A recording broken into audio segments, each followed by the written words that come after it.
Anderson. Yesterday about 3:30, I was waking up from a mini nap. Talking to people around the league about the Mike Brown hire today. It's clear Brown is widely regarded as a good coach. There's a strong feeling Kings still need to add talent and toughness to their roster to become a playoff team. And I know Jason, I think, well enough to have fun with that. I was like, that's a Magic Johnson-y tweet right there.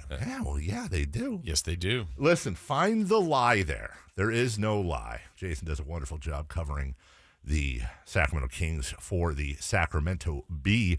Be a subscriber like I am.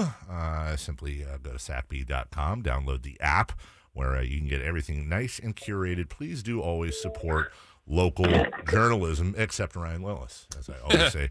Jason, it's Jason Ross. It's Carmichael Dave. Good morning. Thank you for joining us. How are you?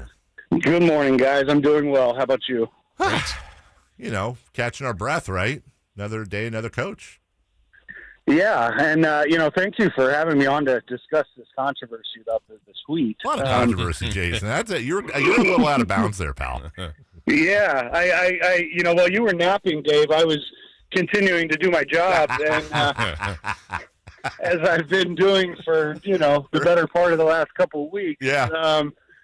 Can't leave the house, can't go anywhere, can't do anything except sit there and slave over a hot computer. Right. Waiting for this news to break. Breaking it. I'm the first to tell you that Mike Brown is interested in this job. I'm the first to tell you Mike Brown will take the job. Yes. I'm trying to uncover various angles here.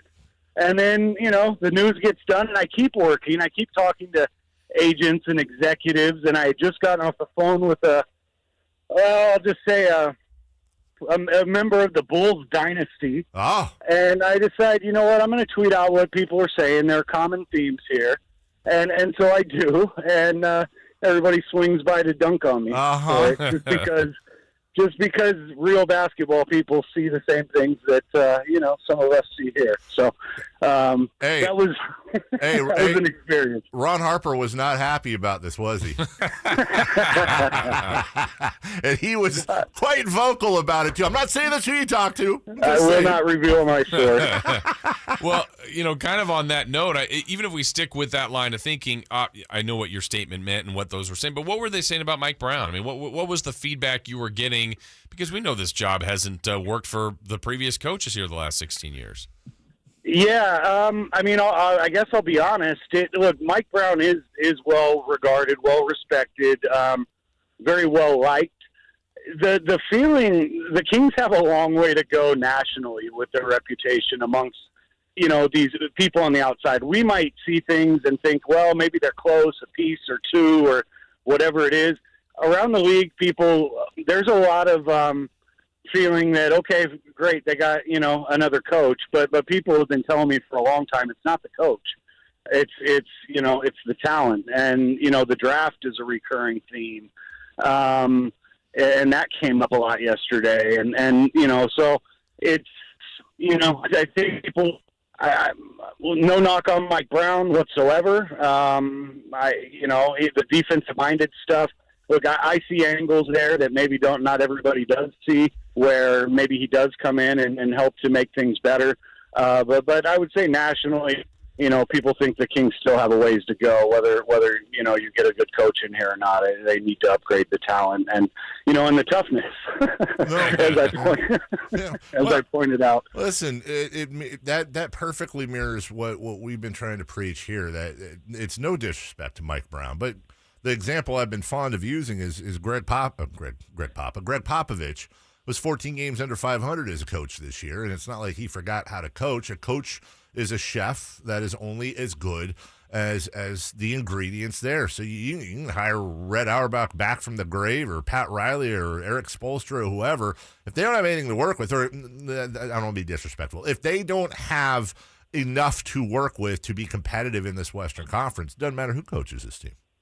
No, you're right about that. But look, the cupboard is not completely bare here. They do have, they've got Fox and Sabonis and a couple other pieces. Where I'm intrigued, looking at Mike Brown and what he's done with the Warriors defensively in particular, which is an area we all know the Kings need to get much better at. He's he's kind of gone away from their switch-heavy scheme. I've written about this. They used to switch everything, and the Kings have really tried to kind of switch everything the last year or so, and I don't think it's worked for them. We've heard for like 4 or 5 years about straight line drives and dribble penetration, and you got to guard guys for 2 or 3 dribbles. And Mike has gone away from that there, and he talks about like funneling the ball to where your help defenders are, to the baseline, to the sidelines. And, I hear these things and read these things and some of his philosophies.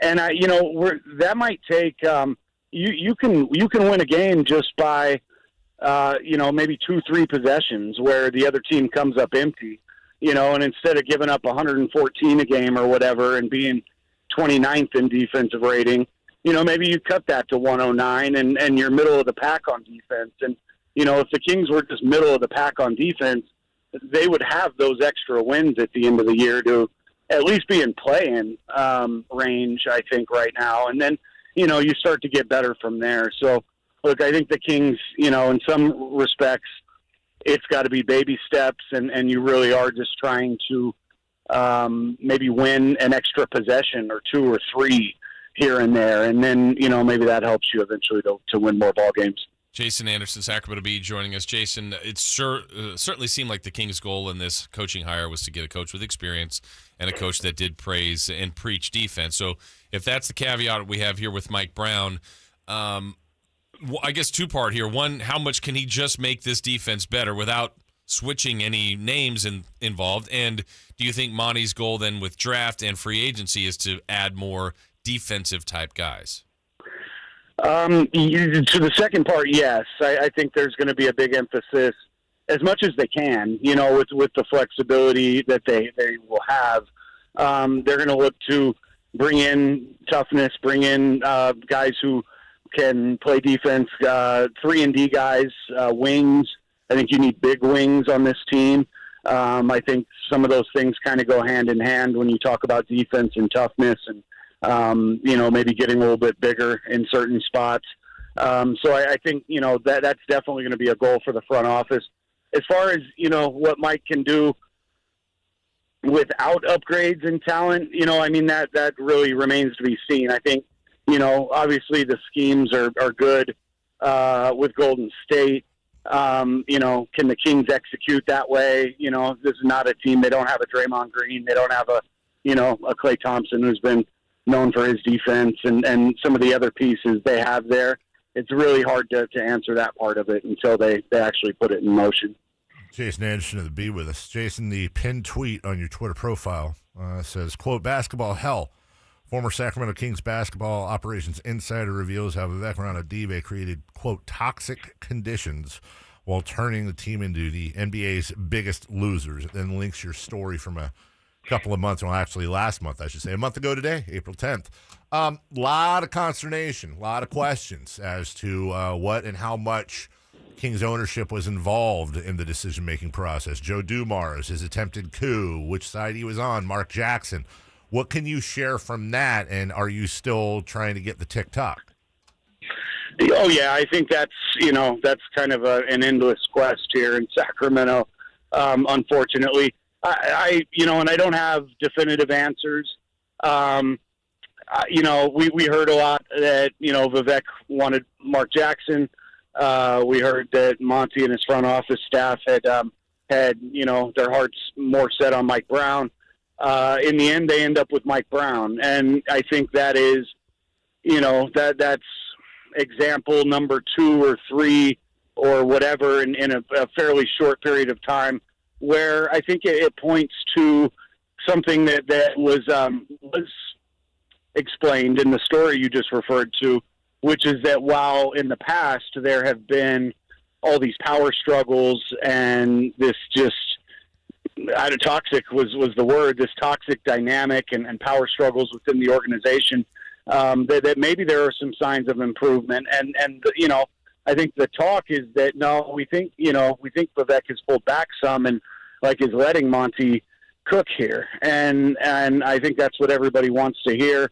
And, I think this is, if things played out the way some of that stuff was reported nationally, I think there are signs that maybe that's happening, which I think everybody would agree is a move in the right direction. Go to SacB.com and make sure you're subscribed. If not, do so. Download the SacB app. Support local journalism, please. At J Anderson SacB is the Twitter account for Jason Anderson, who covers the Kings and the NBA for our hometown paper. Jason, always a pleasure to talk to you. Thanks for being a good sport, and I will look forward to some of your tweets later today. Perhaps whoever wins Game 7 of the NBA Finals, odds are, is going to be the champion. I'm looking forward to it. Anytime, guys. Nice to be with you. All right, see you, brother. That's Jason Anderson. We'll take a break. When we come back, we will recap what Jason said. Jason's been on this story throughout and has done a fantastic job. We'll talk about that and more, and look forward to welcoming Mike Brown. More King stuff after this. Sports 1140 KHTK.